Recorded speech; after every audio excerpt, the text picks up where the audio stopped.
వెంకటరెడ్డి గారు, నిన్న చంద్రబాబు నాయుడు గారు పోలవరం మీద ఒక శ్వేతపత్రం రిలీజ్ చేశారు. అసలు శ్వేతపత్రం అంటే ఏంటి? నాకు తెలిసినంత వరకు అన్ని వాస్తవాలే ఉండాలి. నిజాలన్నింటినీ గోదాట్లో కలిపేసి అబద్ధాలతో వైట్ పేపర్ను నింపేస్తే దాన్ని శ్వేతపత్రం అంటారా? పోనీ చంద్రబాబు నాయుడు గారు చెప్పినట్టు గత 5 ఏళ్లలో మీ పరిపాలనలో అసలు ఏమి పురోగతి లేనేలేదా? అసలు ఏమి పనులే జరగలేదా? పోలవరాన్ని మీరు దాన్ని ఏమంటారు, గోదాట్లో ముంచేశారట. క్లియర్గా ఇదే మాట వాడారు చంద్రబాబు నాయుడు గారు. ఏం చెప్తారు? ఈశ్వర్ గారు, ముందుగా మీకు ప్యానెల్లో ఉన్న అందరికీ అట్లానే సాక్షి టీవీ ప్రేక్షకులందరికీ నమస్కారాలు. మీరు ఇందాక శ్వేతపత్రం అన్నారు కాబట్టి ఒక మాట చెప్తున్నా. శ్వేతపత్రం అంటే రోజు వచ్చి ఈనాడు, ఆంధ్రజ్యోతి రోజు పొద్దున్నే పేపర్లు వస్తాయి కదా మనకి. ఆ పేపర్లో ఏదైతే రాస్తారో అదే శ్వేతపత్రం. తెలుగుదేశం పార్టీ అధికారంలో ఉన్నప్పుడు 2014 టు 19 మధ్య కూడా ఇలాంటి శ్వేతపత్రాలు చాలా రిలీజ్ చేసింది. అన్ని అవాస్తవాలతో కూడి వాళ్ళు ఇష్టం వచ్చినట్టుగా ఏదో ఒకటి రాసి దాని శ్వేతపత్రం అంటే కాదు కదా. ఆ రోజు పత్రికల్లో వచ్చినటువంటి అంటే మాకు వ్యతిరేకంగా ఉండేటటువంటి తెలుగుదేశం పార్టీకి సంబంధించినటువంటి అనుకూల పత్రికలుగా, వాళ్ళ కుల పత్రికలుగా ముద్రపడినటువంటి ఆ పత్రికల్లో వచ్చేటటువంటి దాన్ని శ్వేతపత్రం అంటే ఈ రోజు రాష్ట్ర ప్రజలు కూడా నమ్మటానికి ఎవరో కూడా ముందు సిద్ధంగా లేరు. ఒకటి, జీవనాడి జీవం తీసి పోలవరం ప్రాణం తీసినటువంటి ఈ చంద్రబాబు నాయుడు ఈ రోజు వచ్చి నీతి వాక్యాలు చెప్తూ ఏదో పవర్ పాయింట్ ప్రజెంటేషన్ ఇచ్చేస్తే ఎవడు నమ్ముతాడు? వాస్తవాలు ఈ రోజు ప్రజలకు కూడా తెలుసు. నేను చెప్తా ఇది వాస్తవం కాదా? మీరు అన్నారు ఇందాక ఏటీఎం మీద ఒట్టేసి చెప్పని. ఏటీఎం మీద కాదు సార్. చంద్రబాబు నాయుడు అవసరం అయితే వాళ్ళ కొడుకు లోకేష్ మీద కూడా ఒట్టేసి అబద్ధాలే చెప్తాడు. నిజం ఏ రోజు చెప్పినటువంటి దాఖలాలు లేవు. మీరు మళ్ళీ ఏటీఎం మీద అన్నారు. అసలు ఏటీఎం కాదు, లోకేష్ మీద ఒట్టేసి నిజం చెప్పమనండి. ఇప్పుడు పోలవరం ప్రాజెక్టుకి సంబంధించి అంచనా వ్యయం ఎంత? 55,000 కోట్ల రూపాయలు పోలవరం ప్రాజెక్ట్ అంచనా వ్యయం. దానికి కేంద్రం 47,000 కోట్లకి RCI 2 as approved by revised committee RCC 47,725 కోట్లకి అప్రూవల్ తెలిపింది పోలవరం ప్రాజెక్టుకి సంబంధించి. రాజశేఖర రెడ్డి గారు ఉన్నప్పుడు 2005 నుంచి 2014 మధ్య రాజశేఖర రెడ్డి గారి హయాంలో పోలవరం ప్రాజెక్టుకి సంబంధించి 4,730 కోట్ల రూపాయలు ఖర్చు పెట్టారు. 4,730.71 కోట్లు. తర్వాత చంద్రబాబు నాయుడు గారు 5 ఏళ్ల అధికారంలో ఉన్నప్పుడు, నాట్ చంద్రబాబు నాయుడు గారు, ఎన్డీఏ ప్రభుత్వం అధికారంలో ఉన్నప్పుడు, అంటే కేంద్రంలో 2 మంత్రి పదవులు పంచుకొని అక్కడ వీళ్ళు ఇక్కడ వాళ్ళు మంత్రి పదవులు పంచుకొని ఉన్నటువంటి ప్రభుత్వంలో వాళ్ళు కట్టాల్సినటువంటి ప్రాజెక్టుని నేను కడతానని చెప్పి తీసుకొని వాళ్ళు ఖర్చు పెట్టినటువంటిది 10,649.39 కోట్లు. జగన్ గారు అధికారంలోకి వచ్చిన తర్వాత ఈ 5 సంవత్సరాల్లో 8,629 కోట్లు ఖర్చు పెట్టారు. ఇక్కడ వాళ్ళు అబద్ధాలను అక్కడ ప్రచారం చేసి జగన్మోహన్ రెడ్డి గారు 4,000 కోట్లే ఖర్చు పెట్టాడని చెప్పి అబద్ధాల పత్రాన్ని ఒకటి రిలీజ్ చేశాడు. అంటే ఇప్పటి వరకు అసలు పోలవరం ప్రాజెక్ట్ ఎంత కంప్లీట్ అయింది? వీళ్ళు చెప్పేటటువంటి 72% అనేది పచ్చి బూతు. 55,000 కోట్లలో 47,000 కోట్లకు వాళ్ళు ఆమోదం తెలిపితే ఆ 47,000 కోట్లలో ఇప్పటి వరకు 4,730 కోట్లు, తర్వాత 10,649 కోట్లు, తర్వాత 8,629 కోట్లు మొత్తం ఖర్చు పెడితే ఇప్పటి వరకు పూర్తయింది ఎంత అంటే 49.79%. అది కూడా మెయిన్ వర్క్స్ కి సంబంధించినటువంటి అన్నిట్లో 14 ఏళ్లలో 24.85% ఏదైతే పనులు పూర్తయితే 5 ఏళ్లలో జగన్మోహన్ రెడ్డి గారు వచ్చిన తర్వాత 24.94% పనులు పూర్తయినాయి. మరి పోలవరం ప్రాజెక్ట్ 72% పూర్తయింది, మిగిలిన పూర్తి చేయలేదని ఏ విధంగా అబద్ధాలు చెప్తాడు సార్? ఇక్కడ వెంకటరెడ్డి గారు ఆయన ఇచ్చినటువంటి పవర్ పాయింట్ ప్రెజెంటేషన్లో చాలా క్లియర్గా ఏం చెప్పారంటే, పార్లమెంటు సమావేశాలు జరగకముందే 7 ముంపు మండలాలు ఆర్డినెన్స్ తీసుకొచ్చారట. సరే, అది పక్కన పెడితే 5 ఏళ్లలో 72% పనులు పూర్తి చేశాను, 11,762 కోట్లు నిన్న పవర్ పాయింట్ ప్రజెంటేషన్లో క్లియర్గా ఇచ్చారు. 11,762 కోట్లు వ్యయం చేశాను అని అన్నారు. 5 ఏళ్లలో 72% పనులు పూర్తయితే 11,762 కోట్లతో ఆ 72% పూర్తి చేస్తే ఇక మిగిలిన 28% ఎంత కావాలి సార్? ఒక 5,000 కోట్ల 6,000 కోట్ల కాదండి. ఇప్పుడు మిగిలిన ఎంత కావాలి? ఆయన 11,000 కోట్లతోనే 72% ఎలా పూర్తి చేశారు? ఇందులో పచ్చి అబద్ధం ఒకటి కనిపిస్తోంది సార్. రెండోది సార్, ఇందులో ముంపు మండలాలకు సంబంధించి నేను చెప్తేనే మోడీ గారు కలిపారు, ముంపు మండలాలు 7 కూడా నేనే తీసుకొచ్చాను, నేను చెప్పకపోతే లేదు, ఆ తర్వాతే ప్రమాణ స్వీకారం చేస్తానని శ్వేతపత్రంలో క్లియర్గా పేర్కొంటూ పవర్ పాయింట్ ప్రజెంటేషన్ పచ్చి అబద్ధాలు చెప్పారు. IYR కృష్ణారావు గారు రాసినటువంటి బుక్లో ఆ 7 మండలాలకు సంబంధించినటువంటి అంశాన్ని చాలా క్లియర్గా రాశారు. నేను కూడా మోసపోయాను చంద్రబాబు మాటలు విని. ఇది చంద్రబాబుకు సంబంధించిన అంశం కాదు. జైరాం రమేష్ గారు చట్టాన్ని తయారు చేయడంలో కీలక పాత్ర వహించినటువంటి జైరాం రమేష్ గారు ఈ 7 మండలాలు కలపకపోతే రేపు తెలంగాణ మెలుకు పెట్టే అవకాశం ఉంటుంది, కాబట్టి ఇది కలపాల్సిందే, ఆల్రెడీ మేము ఆ నిర్ణయం తీసుకున్నాము అని చంద్రబాబుకు చెప్పారట. ఇది ఆల్రెడీ జరిగిపోయినటువంటి నిర్ణయాన్ని ఐవైఆర్ కృష్ణారావు రాసినటువంటి బుక్లో ఉన్నది. ఆ పేజీని అలాగే చూపిస్తున్నాను నేను. ఇదే నా సొంత డబ్బా కాదు, నేను చెప్తున్న మాట కాదు. ఇలా పచ్చి అబద్ధాలు సార్. ఇప్పుడు ఈ 11,000 కోట్లతో 72% ఎలా కంప్లీట్ అవుతుందో చెప్పండి. 11,000 కోట్లు కాదు సార్, అసలు మొత్తం ప్రాజెక్టుకు సంబంధించి 47,000 కోట్లు ఇప్పటి వరకు 22,000 కోట్లు ఖర్చు పెడితే 50% కూడా పూర్తి కాకుండా ఆల్రెడీ 72% పూర్తయిందని ఎలా చెప్తాడు?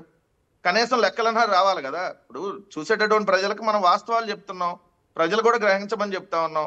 పోలవరం ప్రాజెక్టుకి 47,000 కోట్లు అంటే దాంట్లో 24,000 కోట్లు కూడా 22,000 కోట్లు ఇప్పుడు వరకు ఖర్చు పెడితే 50% కూడా రానట్టే కదా. మరి 72% ఎట్లా పూర్తయింది?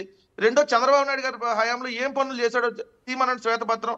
నేను చెప్తున్నాం, స్పిల్వే గానీ, స్పిల్ ఛానల్ గానీ, అప్రోచ్ ఛానల్ గానీ, వీటన్నిటికి సంబంధించినటువంటి పైలట్ ఛానల్ గానీ, మొత్తం నిర్మాణాలు జరిగినటువంటిది ఎగువ కాపర్ డ్యామ్ కావచ్చు, దిగువ కాపర్ డ్యామ్ కావచ్చు, మొత్తం జగన్మోహన్ రెడ్డి గారు వచ్చిన తర్వాత పూర్తయినాయి.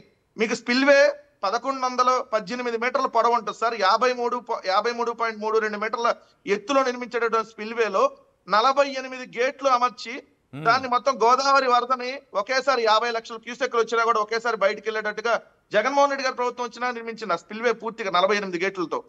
వాళ్ళు చంద్రబాబు నాయుడు గారు ఆ స్పిల్వే నిర్మాణం చేపట్ల. రెండు, ఎగువ కాపర్ డ్యామ్ నిర్మాణంలో ఎగువ కాపర్ డ్యామ్ లో 2 గ్యాపులు వదిలాడు.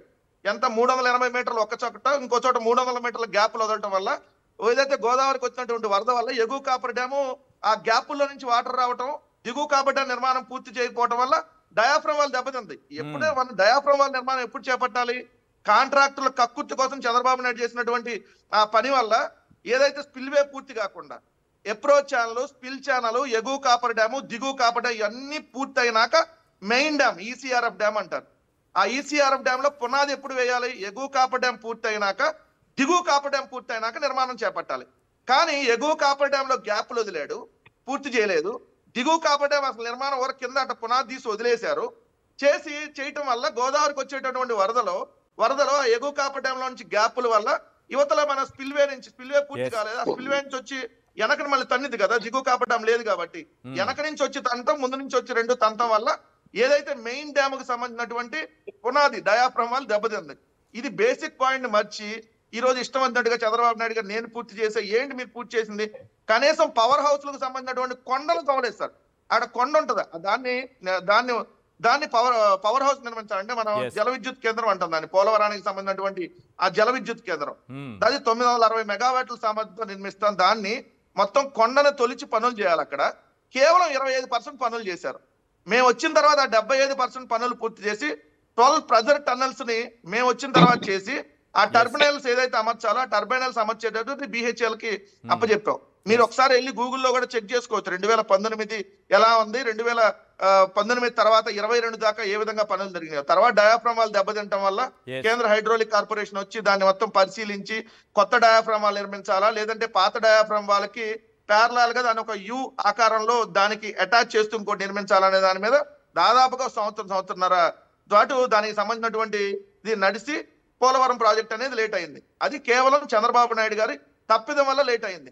దాన్ని ఈ రోజు ఎక్కడ బయటపడిద్ది అనేటటువంటి ఉద్దేశంతో జగన్మోహన్ రెడ్డి గారి ప్రభుత్వం మీద ఇష్టం వచ్చినట్టుగా విమర్శలు చేస్తాను. నేను అడుగుతున్నా చంద్రబాబు నాయుడు గారు, మీరు ఒట్టేసి చెప్పండి, మీ కొడుకు లోకేష్ మీద ఒట్టేసి, ఈ పోలవరానికి సంబంధించి స్పిల్వేలో 48 గేట్లు మీరున్నప్పుడు పెట్టారా, మేము ఉన్నప్పుడు పెట్టావా? మీ కొడుకు మీద ఒట్టేసి చెప్పగలరా మీరు?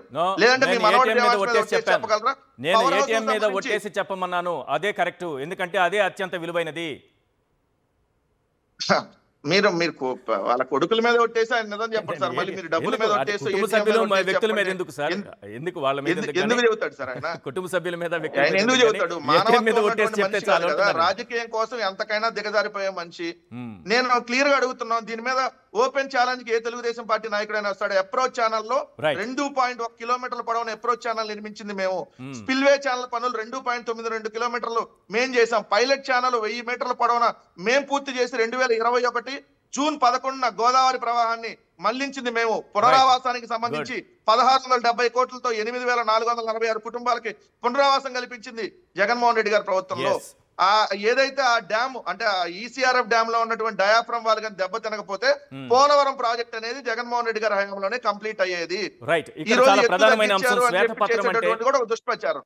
అసలు ప్రాజెక్టు నీళ్లు ఎప్పుడు నిలుపుతారో కూడా కనీసం అవగాహన లేకుండా 14 ఏళ్ళు ముఖ్యమంత్రి ఎట్లా చేశాడు నాకు అర్థం కాలేదు సార్. ఏ ప్రాజెక్ట్ అయినా 3 దఫాల్లో ప్రాజెక్ట్ లో పూర్తి సామర్థ్యాన్ని నిలుపుతారు. ముందు ఫస్ట్ దఫాలో 1/3 వంతు నిలుపుతారు. దాని తర్వాత పునరావాసం అందినాక 2/3 వంతు నిలుపుతారు. తర్వాత 3వ సంవత్సరం పూర్తి స్థాయిలో నింపుతారు. అంటే మొదటగా పోలవరానికి సంబంధించి 41 మీటర్ల ఎత్తులో పోలవరానికి సంబంధించినటువంటి మొదటి దశని కంప్లీట్ చేస్తారు. ఇది తెలియకుండా పోలవరం ఎత్తు తగ్గించేశారని చెప్పి రకరకాలుగా దుష్ప్రచారం. ఒకటైతే ప్రజలను గమనించమని చెప్తా ఉన్నాం. ఎందుకంటే చంద్రబాబు నాయుడు ఆయన చేయలేనప్పుడే ఒప్పుకున్నాడు. మీరు నిన్న 72% పనులు పూర్తయి ఉంటే మీరు అన్నట్టుగా 4 ఏళ్ళు ఇంకా టైం పట్టిందని ఎందుకు చెప్తున్నాడు సార్? అప్పుడే మీరు రాసి పెట్టుకోండి సాక్షి పత్రికలో 2018కి పూర్తి చేస్తామని చెప్పి అప్పటి నీటిపారుదల శాఖ మంత్రిగా ఉన్నటువంటి దేవినేని ఉమా చెప్పాడు కదా. మరి ఇప్పుడు 72% పూర్తి అయితే మరి మీరు మీ అమిత్ షా మొన్నటిదాకా స్టేట్మెంట్ ఇచ్చారు కదా 2 years లో పూర్తి చేస్తాం అంటే ఈ 5 ఏళ్లలో పోలవరం ప్రాజెక్ట్ పూర్తి కాదు అనేది క్లియర్ గా చంద్రబాబు నాయుడు గారు ఒప్పుకుంటూ ఆయన స్పష్టంగా చెప్తుంది ఏంటంటే మా మీద నెట్టేయాలనేటువంటి ప్రయత్నం చేస్తున్నాడు. ఒకటి స్పష్టంగా చెప్తున్నా, రాజశేఖర రెడ్డి గారు కళ్ళగన్నటువంటి స్వప్నం జగన్మోహన్ రెడ్డి గారు మళ్ళీ అధికారంలోకి వచ్చినాక ఆ ప్రాజెక్ట్ పూర్తి అయింది తప్ప ఈ 5 ఏళ్లలో చంద్రబాబు నాయుడు గారు ఉన్నప్పుడు పూర్తి కాదనేది ఓపెన్ గానే వాళ్ళు ఒప్పుకున్నారు. రేపొద్దున జరగబోయేది కూడా అదే.